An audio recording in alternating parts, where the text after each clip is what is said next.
En estas nuevas generaciones de creadoras es maravilloso ver todas las intersecciones que se dan entre los géneros, el arte, la literatura, el diseño.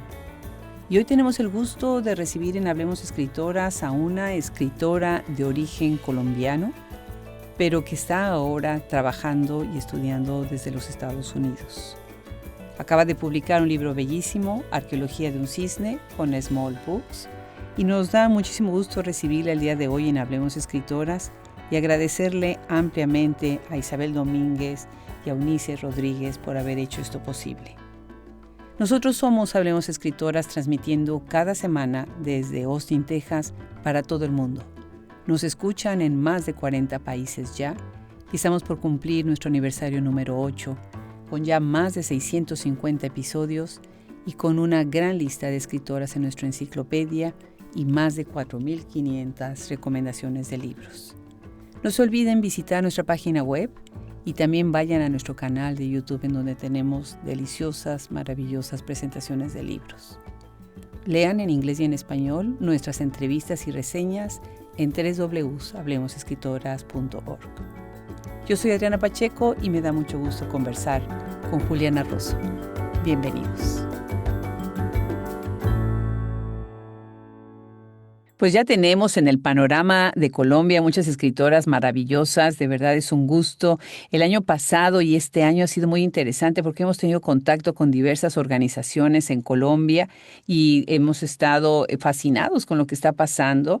Y bueno, pues ahora tenemos, además de una escritora con un primer libro, tenemos a alguien que está entrando de lleno en la cuestión de las artes visuales, así que vamos a aprender muchísimo con una invitada que además nos llega por mucha gente que queremos mucho en esa zona de Nueva York, en donde se está publicando y se está haciendo mucho trabajo. Por ejemplo, todos los que están haciendo con la editorial Small Books, en donde viene precisamente el libro que vamos a platicar hoy. Bienvenida, Juliana Rosso. Qué gusto tenerte en Hablemos Escritoras. Hola Adriana, muchas gracias a ti por la invitación. Qué honor hacer parte de este repositorio. Al contrario, al contrario. Oye, tengo que empezar con una pregunta frívola, pero a la vez interesante, porque, bueno, a todas las personas nos gusta la ropa. Siempre hay algo, alguna prenda así como entrañable que traes, ¿no? Ya sabes, el suéter, la blusa, lo que sea. Y bueno, Ujú, pues tú estuviste en un proyecto que me parece muy original, en donde estaba impreso un poema tuyo ujú. en un proyecto de ropa sostenible, lo cual se me hace fantástico. ¿Qué es eso? ¿Qué fue? ¿Cómo fue que llega un poema tuyo a esta línea Leda? ¿Y qué fue para ti hacerlo? No, pues me encanta empezar con esto, la verdad. Fue una súper oportunidad. Leda es una marca colombiana de ropa que, como dijiste, todo es sostenible, trabajan con comunidades y hace unos 4 años ellas trabajan como con distintos conceptos para cada colección y el concepto de esa colección es Aluna, que no sé si sepas qué es, pero es un concepto que tienen los Cogis, que es una comunidad indígena de Colombia Ujú. que representa como la conciencia, la creación y está asociado al mar. Entonces, las chicas de Leda muy amablemente me dijeron, queremos que hagas un poema inspirado en la luna y queremos hacer ropa con ese poema. Wow. Entonces, hicieron faldas, camisetas, tops. Fue súper lindo, súper, súper, súper lindo. Y yo obviamente tengo mi camiseta con mi poema y además está con mi letra, que eso es lo lindo. En la tela Oh, está wow. mi letra escrita. Entonces es súper, súper lindo. La verdad fue. O sea, toman la caligrafía, no lo hacen con un Ujú. font cualquiera, sino toman la No, caligrafía tuya. no, exactamente. Fue con mi caligrafía y como estaba muy metido todo el tema del agua y la marea, hicieron Ujú. como una suerte de, como si fuera la ola. O sea, no se ve el poema como tan, tan, tan escrito, sino, o sea, la letra simula como si fuera la ola del mar. Oh, Entonces es wow. precioso, sí, sí. Pues felicidades, qué inspirador y bueno, imagínate nada más la gente va caminando y dice, a ver, quiero ver, quiero leer qué es lo que trae esa playera, esa falda y se acercan a ver tu obra y a la vez la prenda, que es un doble juego, ¿no? Me parece muy interesante. Total. Pues qué más visual, ¿verdad? Que empezar con algo así en esta conversación. Cuéntanos, ¿cómo es, si tú estuvieras enfrente de alguien que no tiene idea del término artes visuales, ¿cómo se lo explicarías? Qué pregunta. Yo creo que tiene que ver con el mundo, como tú lo dijiste, de lo visual, pero ahorita también con lo que entendemos como arte contemporáneo, es una experiencia estética que involucra también la audición, el afecto, la presencia, es como relacionarse con el mundo a partir de todo lo sensible.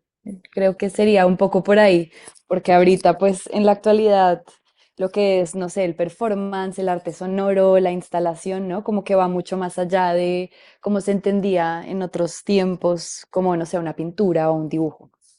Claro. Eso quiere decir que entonces hay otras representaciones, otras artes que se involucran, ¿no? Porque a veces pensamos en las artes visuales con algo que es exactamente algo que es pintado, que es grabado, un graffiti, ¿no? Pero ¿qué hay de los otros artes que entran como lo sonoro, como el performance, que es lo corporal, ¿no? Y todo lo que tiene que ver también con esta combinación de luces y de acentos y de movimiento. Ujú, total, se involucra todo, eso es lo que a mí más me gusta del mundo del arte. Todo, bueno, desde este señor que se llamaba Marcel Duchamp, que presentó un Ujú. orinal, se abrió una posibilidad infinita para poder jugar y experimentar en el mundo del arte. Y yo creo que ahí también llega mi relación con la escritura, porque hay una rama, digamos, sobre todo a principios del siglo XX, que era la poesía concreta y el arte Claro. conceptual, que es entender la palabra como imagen. Claro. Vienes de una formación que además en su momento fue muy rígida, que fue la historia del arte. Nosotros, bueno, cuando yo estudié la licenciatura, maestría y después doctorado, mucho de lo que se veía en la historia del arte, pues alimentaba también a la literatura, ¿no? Porque ubicas a la literatura dentro de un periodo artístico y las influencias son de un lado hacia el otro. Tú vienes de esta Universidad de los Andes y me gustaría saber cómo fue esa primera formación, cómo se ve desde Colombia y desde esta universidad, esta formación inicial de historia del arte. Total, me encanta que usaste la palabra rígida justamente porque en muchos sentidos sí lo es, pues en ciertas tradiciones historiográficas. Lo interesante, digamos, es que este concepto tradicional de la historia del arte en un país como Colombia, estas migraciones de la imagen, donde, no sé, antes uno aprendía a partir de las enciclopedias y de los libros, ahora, digamos, a partir del mundo del Internet, la relación con estas grandes, entre comillas, pinturas u obras o artistas siempre está mediada, ¿no? Entonces, en ese sentido, es muy interesante justamente pensar en la circulación de estas imágenes, pensarnos cómo recibimos estas influencias, no sé, de Europa y del viejo continente y cómo nos relacionamos nosotros mismos con nuestra historia, ¿no? Con el arte precolombino, el arte colonial, todo el tema, digamos, de las iglesias, del rol que ha tenido la iglesia y la religión en fomentar la creación de imágenes y de pinturas. Pero me encantó, o sea, fue, digamos, un reto, particularmente una cosa que yo disfruté mucho de la carrera, es que mi primer año era igual que la carrera de arte. Entonces yo tuve que hacer animaciones, tuve que hacer pinturas, tuve que dibujar, todo eso. Y fue muy fuerte porque no me sentía, entre comillas, con el talento. Y fue justamente como desmontarme en esta idea de, bueno, qué es ser talentoso, qué es ser un genio, cuáles son las herramientas que tengo para experimentar con todo. Claro. Fíjate que en nuestro episodio 623 entrevistamos a Gladys Lopera. Ella lleva parte de lo que es este sistema de bibliotecas en Medellín y fue muy interesante lo que nos contó de lo que es la función de las bibliotecas hoy dentro de Colombia, sobre todo después de todos los años de violencia, en donde, bueno, se cercenó mucho de la sociedad y después las bibliotecas se convirtieron en un modo de, pues, de comunidad y de unir. ¿Tú sientes que en tu formación, en el tiempo que estuviste en Colombia, también aprender sobre esta historia del arte, sobre esta mediación y esta intersección entre los distintos tipos de arte, también funcionó de alguna manera en tu educación, en tu formación, en las bibliotecas, en tu formación escolar, o fue algo que tú fuiste después tomando cuando saliste de Colombia? Hmm, qué pregunta, yo creo que podríamos hablar todo el tiempo de esto. Tú ahí mencionas algo muy importante y es pues desafortunadamente la gran violencia que se vive en distintas dimensiones de Colombia, ¿no? Y yo siempre tuve esta pregunta como sobre los usos políticos de mi formación artística, ¿no? De lo que yo podía ofrecer al mundo. Creo que es algo que se ha transformado ahora que pues llevo 2 años viviendo por fuera, pero siempre es cómo lo vivo yo, cómo puedo dar cuenta de todo esto que ha pasado, ¿no? Justamente en términos, no sé, de cómo estamos narrando estas historias que estamos teniendo en cuenta, a quiénes, desde qué lado, ¿no? A quiénes estamos privilegiando con la historia que estamos contando y con la mirada que estamos ofreciendo al mundo. Entonces, sí, es un eterno interrogante, a veces muy doloroso, a veces muy frustrante, pero creo que también entre más pulse ese dolor, más tenemos para seguir haciendo. Claro, me gusta mucho lo que dices, a quienes privilegiamos con la manera de contar y qué contamos, ¿no? Esa es una Mm, pregunta que me parece muy relevante que te la hagas. Y mm. bueno, pues ahora estás en Nueva York en un programa precioso de escritura creativa, me da muchísimo gusto. Acabo de entrevistar hace un rato a una escritora dominicana. Se llama Clavis Natera, que también estuvo en este programa de NYU. Y es interesante lo que ha salido, esas voces que han Mm. salido. Y tú, bueno, pues ya eres una graduada de esta maestría en escritura creativa. Cuéntanos sobre esa experiencia, sobre estos mentores que tuviste, cómo cambiaron tu visión sobre la historia, de tu propia literatura, de tu manera de escribir. Wow. No, pues fue un cambio radical. Todavía sigue siendo. Yo tuve la fortuna de tener muy de cerca a Lina Meruane y a Rita Indiana. Sobre Wow. todo ellas dos fueron mis grandes mentoras porque elegí el énfasis de narrativa. Y sobre todo, digamos, con Lina en relación pues al podcast y a lo que venimos hablando, esta idea de los personajes femeninos, ¿no? De cómo estamos construyendo estos personajes, cuál es la urgencia de nuestras historias también es algo que me queda mucho de Rita y todas estas posibles variaciones artísticas, ¿no? Transdisciplinares que tenemos. Con Rita además hicimos un taller de canción que fue impresionante. Uf, no, o sea, como que me quedo corta si empiezo a enumerar. Pero bueno, sí, como en la delicadeza y en el rigor que uno tiene para escribir, en lo mucho que uno tiene que leer también y leer cosas que de pronto no todo el mundo está leyendo, ¿no? Claro. Con Rita, por ejemplo, vimos el libro de los yokais, que son como unos Ujú. monstruos slash espíritus japoneses, si no estoy mal, o sea, como que se amplió el mundo, ¿no? Se amplió. Y solamente la experiencia, ¿no? De irte pues con dos maletas a crear una casa, a Ujú. una ciudad que es tan hostil y tan estimulante como lo es Nueva York. Uno tiene que hacer como un ejercicio muy fuerte de humildad y de concentración, pero no, fue una experiencia espectacular. O sea, no.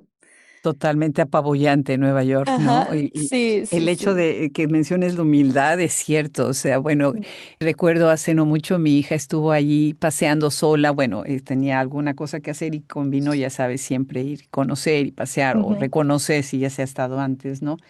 Y desafortunadamente le dio temperatura, estaba enferma, Hoy. pero no podía desperdiciar sus únicos 2 días en Nueva York. Entonces, todo esto de subirse y bajarse al subway y al taxi que no te recoge y que hace frío y el viento y las esquinas y todo con fiebre, ¿no?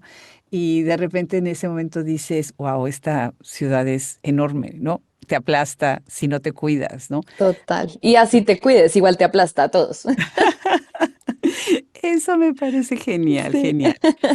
Pues ahora quiero hacer una pregunta que me gusta muchísimo la manera en la que tú la leíste, porque bueno, quienes ya conocen, los que conocen ya hablemos escritoras, nosotros no somos periodistas, no somos entrevistadores, nosotros hacemos pues todo este gran repositorio de audio, nosotros hacemos curaduría literaria. Y una de las cosas que a mí se me hace muy valiosa es este dossier que mandamos antes a cada uno de las entrevistadas, entrevistados, con estas preguntas para empezar a preparar el camino y escuchar en dónde más quieren ampliar. Y tú generosamente ampliaste esta pregunta que la voy a empezar así. Bueno, antes que nada vienes de Colombia, como Ujú. ya lo dijimos, grandes voces y quiero mencionar algunos nombres que tenemos ya en el podcast que nos llenan de orgullo, como Laura Restrepo, Pilar Quintana, jóvenes escritoras como Lorena Salazar, Margarita García Roballo, ¿no? Y por supuesto regresar a esta gran voz que fue Soledad Acosta de San Pedro. Les recomiendo mucho nuestra sección Insólitas, oír sobre ella y conocer sobre ella, que la lleva además una especialista, Teresa López Pelliza, desde España. Así que es maravilloso. Pero tú estás ampliando a estas mujeres de gestión cultural en Colombia, ¿no? Marta Traba, Gloria Sea, Montserrat Ordóñez y Claudia Triana, por mencionar algunos nombres. Cuéntanos un poco acerca de esto y de cómo tú amplías también esta mirada tuya sobre lo que está pasando en la literatura en Colombia. Mm. Sí, qué nombres, ¿no? Qué mujeres que nos han abierto el camino. Claro. Yo traje como esos nombres y como esta gama, porque para mí a veces es muy difícil únicamente hablar de literatura, como que yo siempre estoy como en la intersección o en los cruces de caminos. Claro. Y justamente cuando yo estudiaba historia del arte, inconscientemente, mira que no fue algo que me propuse, empecé a investigar sobre el rol de las mujeres en la cultura en Colombia. Y Ujú. claro, pues historia del arte, así sea una disciplina súper antigua, en Colombia es relativamente nueva. O sea, yo fui la segunda generación que empezó a estudiar el pregrado de historia del arte. Entonces Ah. la gente siempre quedaba como en shock y era como, ay, qué linda historia del arte, ¿no? Entonces siempre habían como dos respuestas y la primera era cuando te gradúas, ¿de qué vas a vivir? Por un lado. Y por otro lado siempre decían, ay, no, me parece perfecto porque es que a Colombia sí le hace mucha falta otra Marta Traba, Mm. ¿no? Que Marta Traba, ella era argentina, pero bueno, vivió muchos años en Colombia, hizo este gran programa, apenas llegó la televisión a Colombia, donde hablaba sobre arte en Colombia. O sea, como que abrió, digamos, o sea, llegó a los televisores y a las casas de la gente en Colombia a hablarles de Alejandro Obregón, de Grau, del Renacimiento, ¿no? Después fundó el Museo de Arte Moderno de Bogotá, que después, más adelante, la que cogería Sebastián es Gloria Sea. Y pues justamente hablando de estos diálogos entre Estados Unidos y Colombia, Marta Traba fue una figura fundamental en abrir esos diálogos, en empezar como a darles visibilidad a muchos artistas afuera en el panorama internacional y a fomentar también el crecimiento del mundo del arte, pues en Colombia. Y por otro lado, pues Montserrat Ordóñez, que ella es escritora también, traductora, profesora.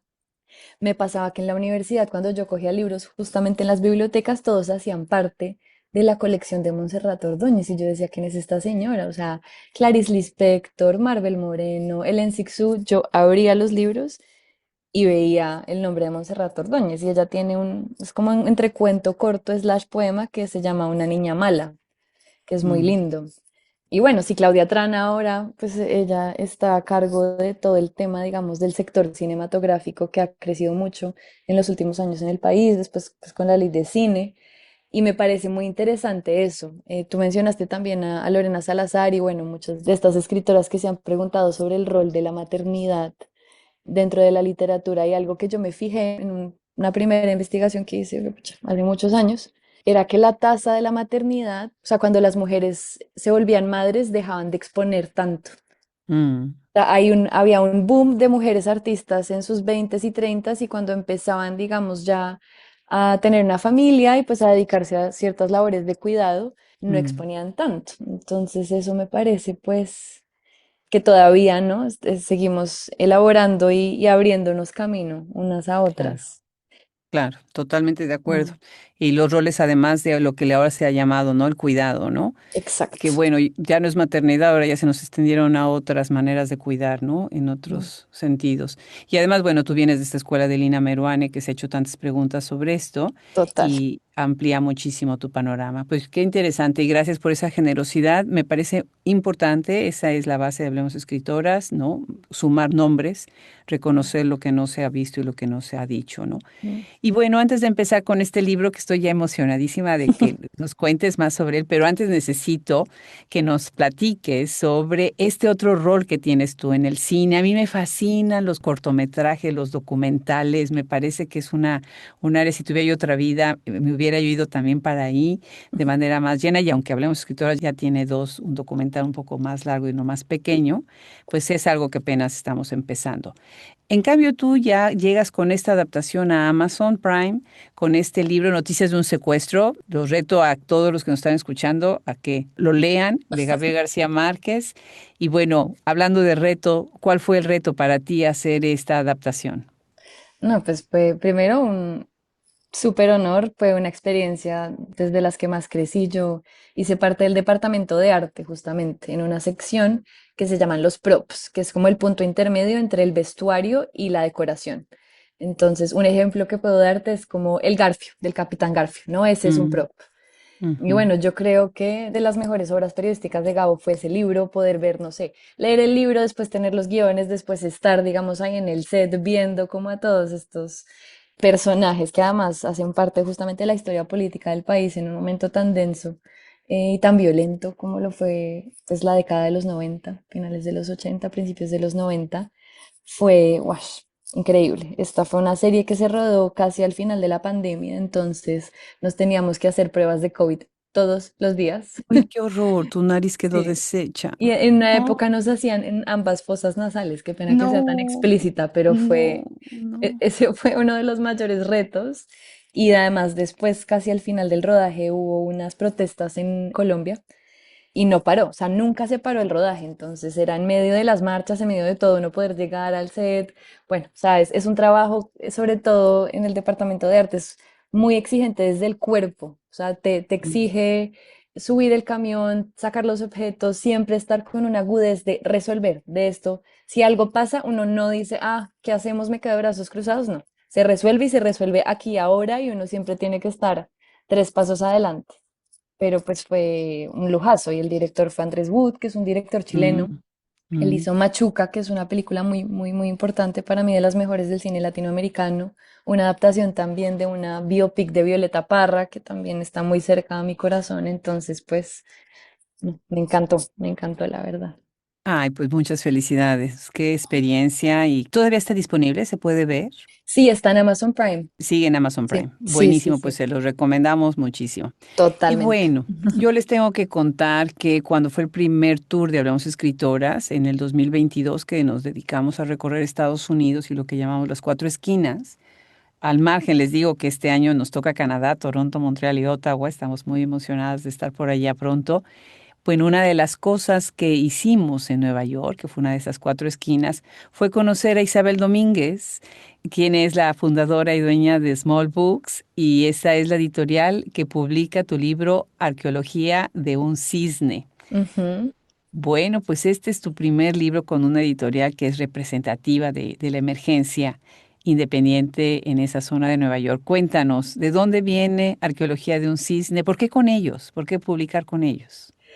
Yo siento que algo que me ha dado Nueva York es poder entender que hay como una suerte de azar o sincronía, no sé cómo llamarla, que es un poco estar en el lugar y en el momento que tiene que estar. Arqueología de un cisne nace, de hecho, de una clase de la maestría con Lina Meruane, que era Mm, un taller de no ficción y se llamaba El otro animal. Entonces, Lina nos daba una suerte de parámetros y unas restricciones ulipianas y teníamos que hacer un ensayo. mm. Ella lo leyó, me dijo que le había gustado mucho y en un evento también de la maestría que se llama El Cruce, que invitan, digamos, a las otras maestrías de escritura creativa de Estados Unidos, como El Paso o como Iowa, hacen conferencias, intercambios, charlas, y una de las invitadas fue Isabel. Mm. Y ahí la conocí, empezamos a hablar. Isabel también tiene una mirada, digamos, no solamente muy sensible y muy aguda frente a la literatura, sino también muy transdisciplinar. Ella es súper cinéfila, le encanta el teatro, le encanta la música. Y empezamos a hablar y un día yo le mandé el texto y me dijo, pues quiero publicarlo. Entonces pues me emocionó muchísimo. De ahí nace un poco Arqueología de un cisne y el envolvimiento de Small Books. Qué maravilla, encantador ese Mm, encuentro. Y también en ese viaje, fíjate, tuvimos la oportunidad de conocer a Eunice Rodríguez mm, Ferguson, que ella además está en Sundial House, que está exacto. dentro, está alojado en Columbia University. Y ahora Ujú. tenemos un proyecto muy bonito que todavía es secreto y no puedo contar mucho porque va a ser lanzado a fin de año. Y uno de nuestros socios en este proyecto, que Hablemos Escritoras ya estaba obsesionado con lanzar, es precisamente ella, Eunice, y con Sundial House. Y bueno, con ellos hacen una coedición bellísima, Archaeology of Aswan, que además está traducido por Vivian Arimani e ilustrado por Sergio Román. Ahorita vamos a hablar del tema del libro, pero antes me gustaría continuar sobre el libro mismo, ¿no? ¿Qué Ujú. fue para ti esta traducción? ¿Qué tanto te involucraste en la traducción? ¿Por qué ilustrarlo? Mm. Bueno, pues esa edición bilingüe, o sea, también me sigue superando. O sea, cuando yo digo como así traducida al inglés, que impresionante. La verdad, como que jamás me imaginé que todo fuera a darse como desde ese lugar tan orgánico y como que el texto haya sido recibido con tanta conexión. Eso fue muy lindo. Con Eunice que esta es la primera colaboración que Sundial tiene con Small Books. Mm. Eunice le compartió el texto a Vivian y ella me contactó y de una fue como, ella me dijo, como siento como si ya fuéramos amigas. Nunca nos habíamos visto en la vida, pero me dijo, te leí y me encantaron los epígrafes y que hables de pintura y de Hilma Klimt y la música y todo como estas transformaciones que uno llega como a un lugar como muy, muy dulce, ¿no? Cuando uno habla de un cisne, uno piensa que todo es como suavidad y dulzura y de la nada, como que se le tuerce el pescuezo Mm. al libro también, literal y metafóricamente, creería yo, en muchas partes del relato. Y fue muy lindo. Yo digamos que le di total libertad a Vivian. Tuvimos una charla larga la primera vez después de que ella la leyó y digamos, ya hacia el final me lo pasó y hice como algunos comentarios muy, muy, digamos, específicos y cortos frente a cuestiones del texto, pero de resto, pues decimos que tenemos un hijo compartido casi con Vivian. Y con todas estas cuestiones de querer como involucrar muchas disciplinas dentro de la misma literatura, ahí también nace el tema de las ilustraciones. Mm. Sergio es escritor también y artista, que admiro muchísimo su trabajo y llegamos a él pensando en la portada del libro. Él también lo leyó, nos dio como unas propuestas para la portada y hablando con Isabel dijimos, bueno, sería muy interesante incluir esta parte visual que a las dos nos interesa tanto, ¿no? Como que entender que el libro es casi como una caja de Pandora, ¿no? Que tiene pues un montón de otras sorpresas. Así fue un poco. Y también Sergio tuvo total libertad, nos hizo unas 8 ilustraciones, nosotras elegimos 5 y fue así.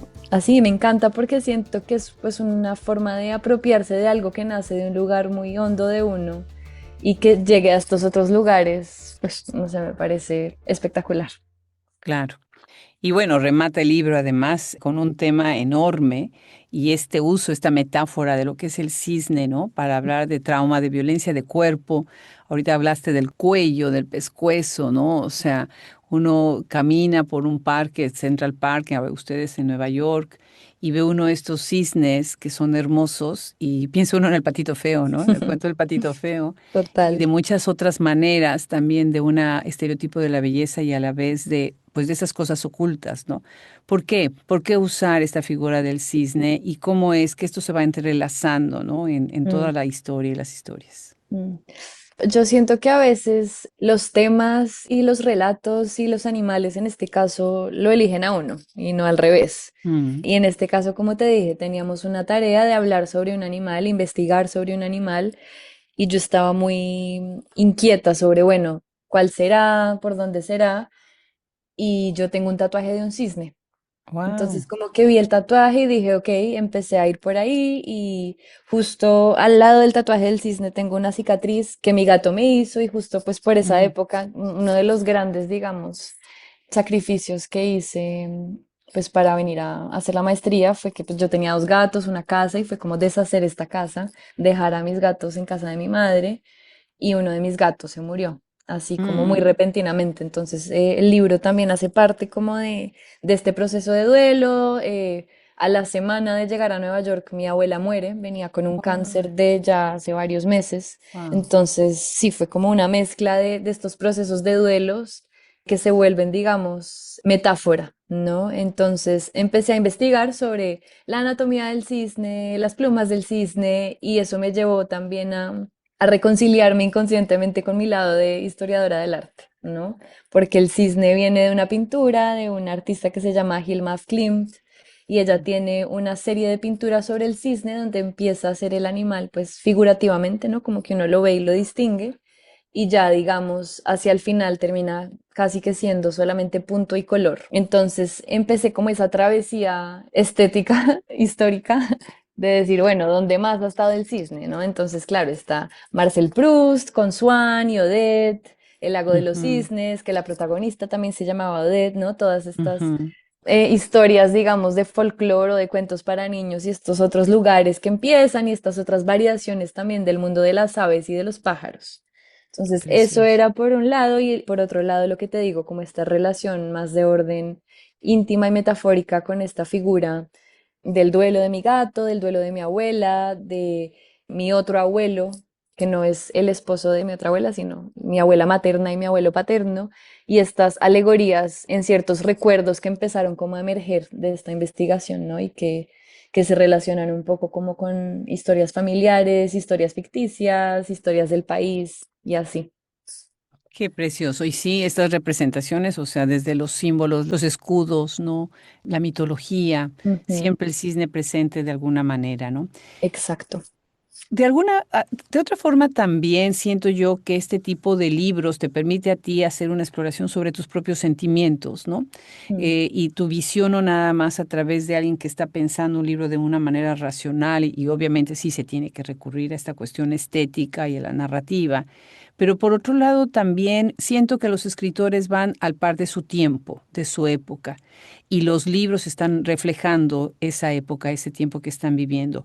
¿Cómo dialoga este libro con el momento actual y cómo de alguna manera tú estás revisitando, ¿no? O sea, el libro se publica en el 2024 en una época pues complicada para la historia del mundo, para Estados Unidos y para la de nuestros mm. países latinoamericanos.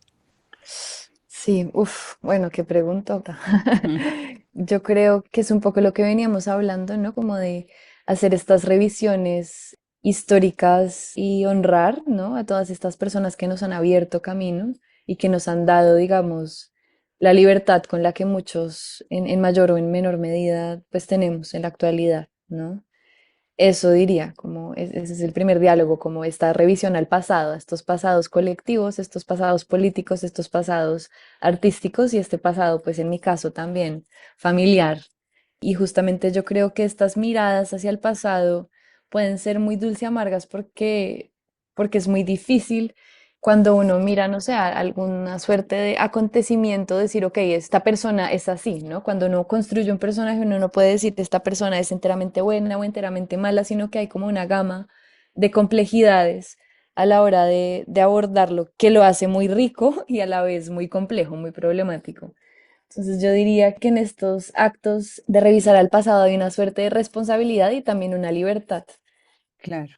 como que es en una doble partida, diría yo, y sobre todo, pues en esta revisión del trauma, que yo siento que es algo que atraviesa, aunque sea subrepticiamente el libro, siento que es algo que todos deberíamos estarnos preguntando justamente con lo que tú mencionas de la situación política de Estados Unidos y del mundo y del Claro. síndrome de estrés postraumático que debe estar emergiendo de todo lo que está pasando actualmente, ¿no? Y bueno, uno siendo colombiano que está acostumbrado a crecer con la alarma del carro bomba y del secuestro y del paseo millonario, es algo que uno llega a normalizar mucho. ¿Qué es el paso millonario? El paseo millonario es una práctica de secuestro muy común en Colombia que se hace con taxis. Y por eso, si tú vas a Colombia, no sé si has ido, la gente siempre te dice que nunca cojas un taxi en Sí, la calle, sí, porque a la gente, pues no sé, uno coge un taxi en la calle, uno agarra un taxi en la calle y te drogan, te pueden echar escopolamina, te roban toda la plata, joyas, pertenencias,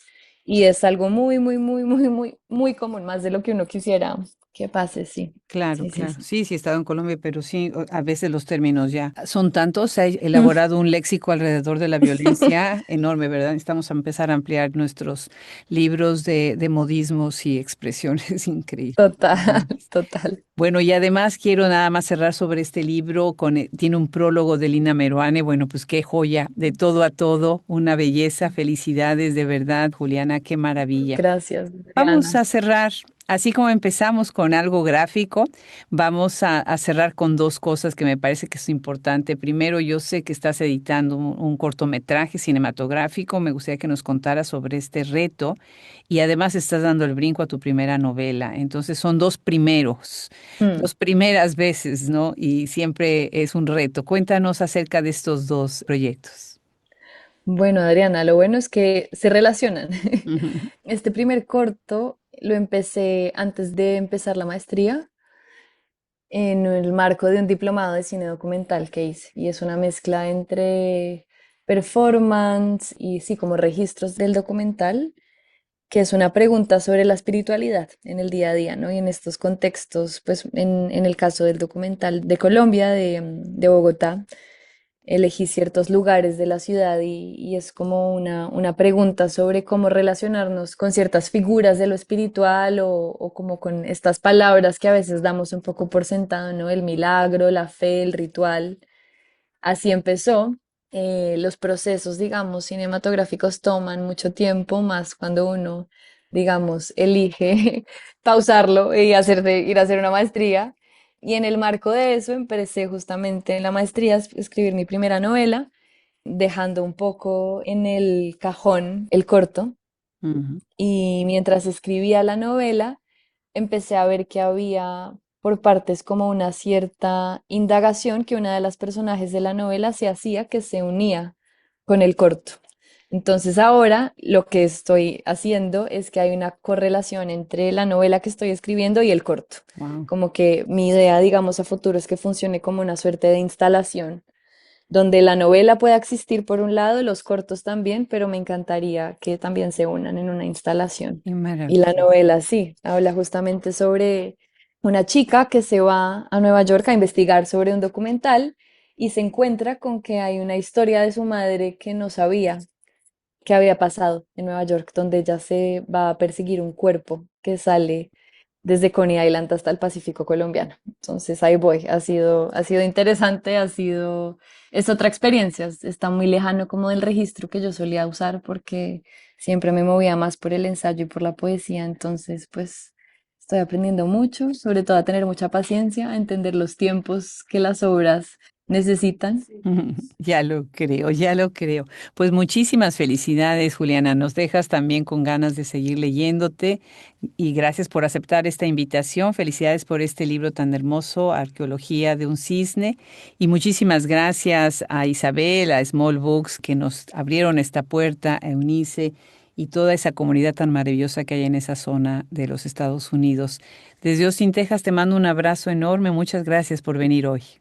Ay, Adriana, muchísimas gracias a ti y también a Isabel, a Small Books. Qué placer encontrarnos y bueno, mucha suerte con todo lo que venga. Claro que sí, igualmente.